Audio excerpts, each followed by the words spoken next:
final question of this lesson here. This one, test prep question. The table shows information about the distances between stops for two trains. For which of the following are most stops at least 7 miles apart?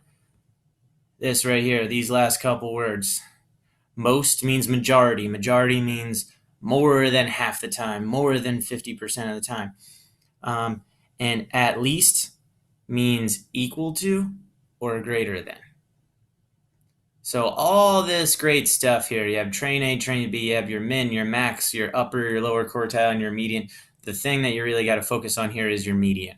Anytime we're talking about most, we're trying to figure out if something is happening more than 50% of the time or more than half of the time. And the way you can determine if something is happening more than half of the time is to find the halfway point. And the halfway point of a data set is median.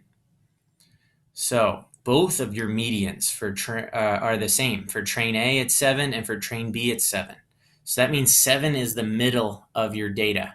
It's the dividing point between the bottom half and the top half of your data.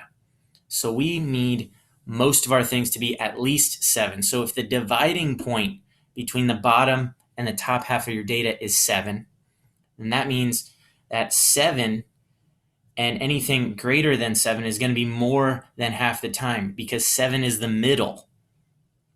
So the reason that this works is because it says at least 7 miles apart. So that means it could be 7 or it could be higher.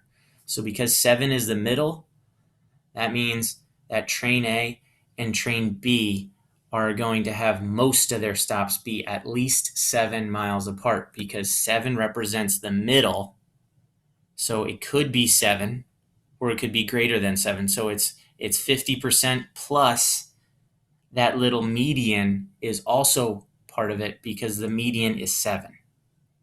And the wording says at least 7. So this includes the top half and then a little bit more than half because it's including the median as well. Different from the previous problem that we had.